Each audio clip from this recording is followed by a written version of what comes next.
Haleluya. Sitasema mingi, navuga menshi, nasema kidogo lakini ni ya maana. Navuga make ariko y'agaciro. Sababu Biblia inasema ko Biblia ivuga ngo tulie na wanaolia, tulirane n'abarira, na tufurahi na wanaofurahi, kandi twishimane n'abishima. Na kama presence yetu iko hapa kwa leo, nemba turi hano uyu munsi, ya kwanza ni kuja kulia baba yetu. Icyambere no kuza kurira umuvyeyi wacu. Tunaweza kuongea mengi lakini Mungu baba yetu, ariko Imana yakira umuvyeyi wacu. Na kwa mama ambaye walituachia, kandi uyu muvyeyi twasigiwe, najua Minembwe kuna upendo. Nzi ko mu Minembwe haba urukundo, na tuendelee sana kandi dukomeze kumshughulikia huyu mjane, kumurwanaho, kurwana kuri mupfakazi, sababu ndani ya Biblia tu, kuko muri Biblia mjane ni wa kushughulikia sana, mupfakazi ni wa kwitabwaho cyane, na yeyote ambaye atamshughulikia atabarikiwa na Baba yetu aliye mbinguni. Umuntu wese umwitaho azahabwa umugisha n'Imana yacu y'ijuru. Ya pili, cya kabiri, kuna siku ambayo nilipata habari, hari umunsi numvisha amakuru kama kuna kijana ambaye wa Munyamulenge alifungiwa Bijombo, ko hari umusore w'Umunyamulenge wafungiwe Bijombo, na alifungiwa kusema kama ni twirwaneho, kandi ngo bamujijije ko ngo ari twirwaneho. Lakini pamoja na yenye kiongozi wa Goma wa Bukavu alituelezea, ariko bijanye n'ivyo umuyobozi w'Bukavu yatubwiye, akatuambia, aratubwiye ngo adui wenu ni ule mwenye anashika silaha, mwenye iko na kupiga masasi. Umwanzi wanyu ni wa wundi ufite intwaro, wa wundi uhaye kurasa masasi. Lakini hapana sura ya mtu, ariko ntabwo ari ishusho y'umuntu, hapana kabila ya mtu, ntabwo ari ubwoko bw'umuntu. Na Munyamulenge anastahili kuishi, Umunyamulenge akwiriye kubaho. Na mwende mchunge Munyamulenge, kandi mugende murinde Umunyamulenge.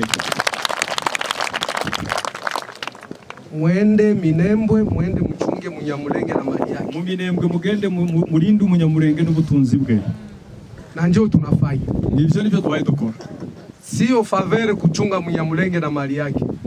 Ntabwo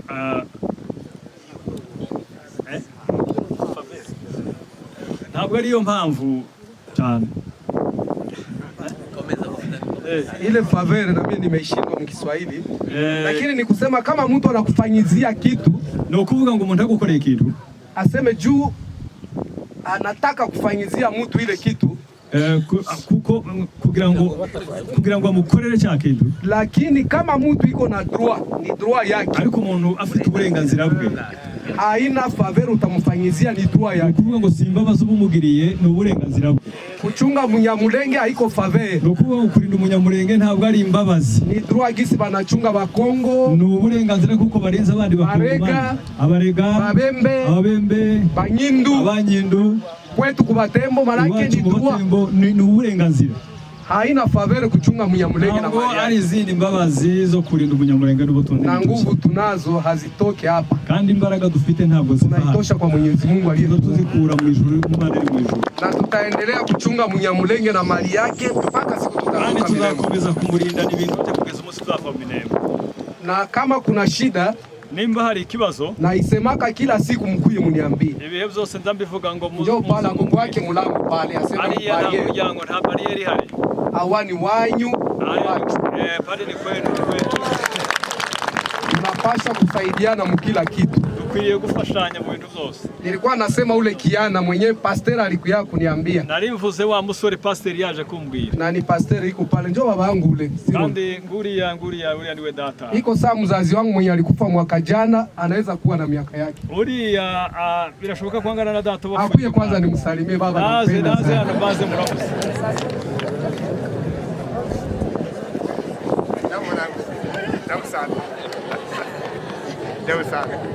Amen. Barikiwe sana. Na ni juni baba yangu nishamchagua kama njoo baba yangu huyu. Huko uyu namaze kuhitamo ko ari data. Kila kitu ataniomba nitakifanya. Ikintu cyose azonsaba gukora nzagikora. Sababu baba hata nibeba mu bya mubaya hapana. Uko data ndiyonyobza ngo nje mu bibi. Atanituma nifanye bya mzuri kusudi watu waendelee kunipenda. Azantegeka gukora ibyiza kugira ngo abantu bagume banje. Ndio tunafanya pamoja naye. Nizo twadukorana. Ule kiana bayamwacha. Wa musore ndio bamurekuye. Alimwacha juu ya nini? Bamurekuriye iki? Ndio yako na Mungu wa mbinguni. nilisema Mungu kama ni kweli ule kiana ni adui, naravuze Mana nimba uriya musore ari umwanzi bazomufunga, na kama kweli ni juu tu ya pua yake ya sura yake ndio anamfunga. Mungu tendea vyenye ndasema Mana unkorera izo ngivyo na vimefanyika, ameachiliwa. Mana murekwa pia niambie niko yanje na saa hii iko huru. Ubu ngubu nimbohore baramubohoye kwa jina la jeshi, mwizina ry'igisirikare yote ya Minembwe, mwizina rya gisirikare cyo Minembwe. Kama kweli tulishafanya makosa mtusamehe, nimba y'ibyaha twakoze mutubabarire, tuko wanadamu tunaweza fanya makosa abantu natwe twocukura, lakini hii yenye tuko nayo ya kuomba msamaha mutusikie. Ariko iyo nituba tubasaba imbabazi muzamutwumva, bamama, bavyeyi bacu, baba, badata, batoto yetu, baloko yetu, bakubwa yetu, abana bacu, barumuna bacu, bakuru bacu, tusamehe, tubabarire. Unaweza zala batoto 5, 4, 6, wovyara abana 5, 4, 5, wale batoto bote habatakuwa na roho, abandi bose ntibogira umutima umwe. Naona hapa nyuma hapa, unaona huyu mzee? Urabona uriya musaza? Hawezi nikumbuka tena, mimi tulikutana naye Mikenge siku ya kwanza nilikuja. Iyo nibuka ariko twahuye nawe. Na mwingine nilimuona, na mwingine huyu. Hari undi nabonye nawe. Na mwingine huyu. Nundi nguri wundi. Siku ya kwanza nilifika. Nakazi rimwe. Nilipita hii barabara. Umunsi wa mbere nashitse ndiyo. Na bakaniambia kama hii njia ipitaki amo bado. Barambwiye ngo inzira ntizishamwa abantu. Basoda bapitaki pale. Abasoda ndibaza bacha. Nikasema kwa jina la Yesu. Naenda Minembwe kuchunga raia ya Minembwe. Kuchunga abantu bo Minembwe ndatambo. Nikafika. Ndaza ndashika. Nilibakutaka mko pale mzee sinilikuta. Nabasanze muri hali. Tatizo nilimaliza pale, ulikuwa unanijua. Ilikuwa namna gani nawe pale temwanyaje kwa. Nalimaze nawe utangulia mzee wangu. Haguruka mzee ngwino. Ngwino. Mimi naona mtu limona mimi namkumbuka. Wewe ndabona umuntu rimwe kamwibuka. Mzee abapatie temwanyaje. Ya kwanza tu ningali nafika Mikenge. Sijue Mikenge, sijue abayezu buhamya bw'igihe nashitse hano bwa mbere mu Mikenge. Sinari mpazi na hano Minembwe sinari. Mzee abaambie bege tulifanya. Nababwiye ibyo twakoze.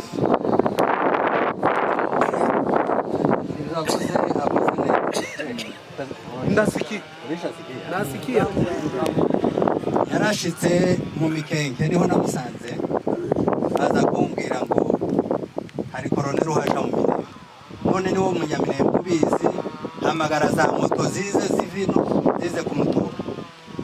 Ndavuga ngo ibyo muhaye mumbwira nibiki, ndabanza ndanga, barambwira ati ngaho hamagara, ndazihamagara ziraza ziramutora, ntiyagize ubwoba. Yamayurira moto n'abasirikare biwe baraza bagera hano kubera gukunda igihugu. Twaragushimiye turi kuzisema Mungu atakupatia kuraje yako. Amen. Au yamaliza.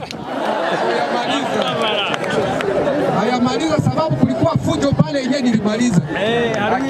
Hariho intambara hariya yarangiye. Yayibutse. Wasanze hari abantu hari ibibazo by'inka. Ihene zanyazwe ibiki arabikora, akiza urwo rubanza twari kumwe, ararukiza ngo amare kurukiza, aravuga ati ngiye mu Minembwe. Wumvise? Yumvise byose. Haleluya. Haleluya. Tulikuya kuchunga Minembwe, tukikuya kutafuta mbuzi, ngombe ya Munyamurenge. Baje kurienda Abanyaminembwe, ntitwaje gushaka inka n'ihene z'abaturage. Ile shida ndio ilikuwa ya kwanza. Nikasema kwa nini wanataka kuonea watoto? Cyo cyari kibazo ca mbere, ndavuga ngo niki gituma babonera abantu.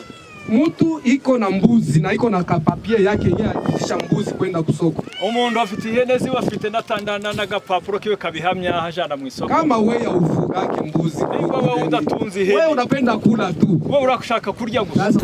Ile yote mimi nataka hata kifupi kwa mwisho nitasema hivi, kwa jina la amani, juu ya amani, kupoteza vitu fulani.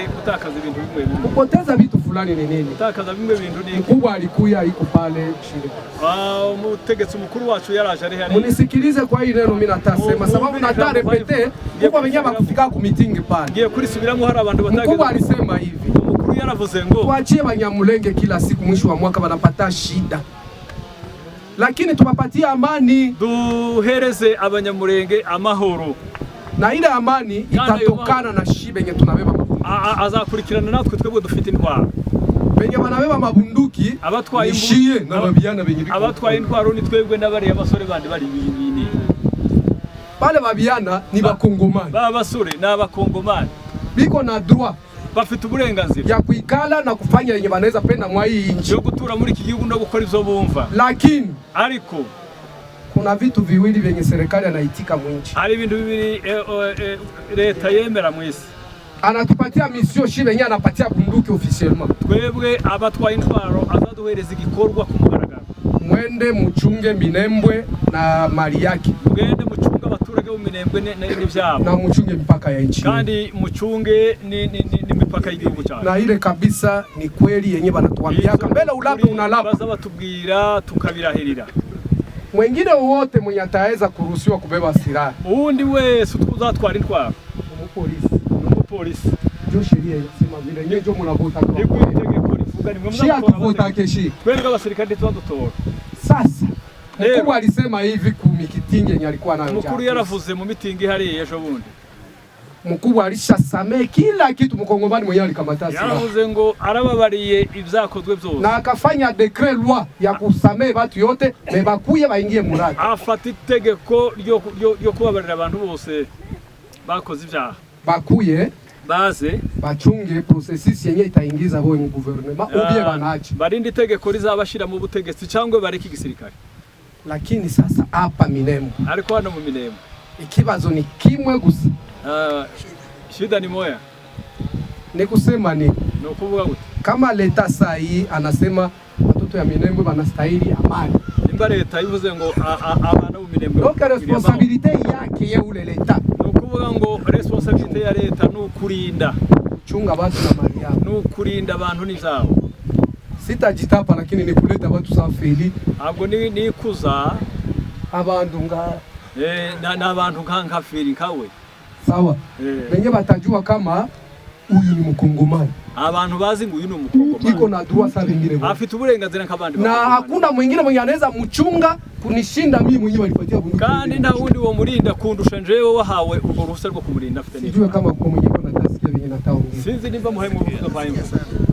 Nilikuwa naomba hivi. Mimi nilikuwa bangeniambia sasa mimi ndio mimi nabakia Minembwe mipeke. Iyo bambwira ngo njewe ari usigara mu Minembwe jenyine kumuyobozi. Kama mimi naongeza ingine miezi 6. Ndari kongera ndi mezi 6. Kisha mimi naita kone makanika. Mimi namwambia mbona njewe ngahamagara kone makanika kamubwira uri ngwino tubondane. Kuko shida tena. Hari ikibazo kandi. Twirwaneo yashize sasa njewe numu twirwaneo wa kweli. Ndi twirwaneo ya kweli. Sababu ya nini? Kubera iki? Ile kutwirwaneo. Ile kija twirwaneo kujipigania. No kwirwana. Lakini kama mnilishapata wa kuchunga. Ariko rero maze kubona na mimi najua kama kweli kabisa na population inasema kweli anachunga. Kandi abantu bakamenya kabisa kwa yabarinda. Sasa situkue batwirwaneo shibote tuchunge na yale mali yake. Watu tukarinda abantu. Tutakuwa vingine vya wapi? Hazo bibindi kwanza tuindane tuangalie. Tangire duhigane tugire ngo dore api zo ntabyo. Banyamurenge waisha sumbuka sana. Mararushe cyane bebe. Na hatutaki tena damu ya Munyamurenge mwangike hapa.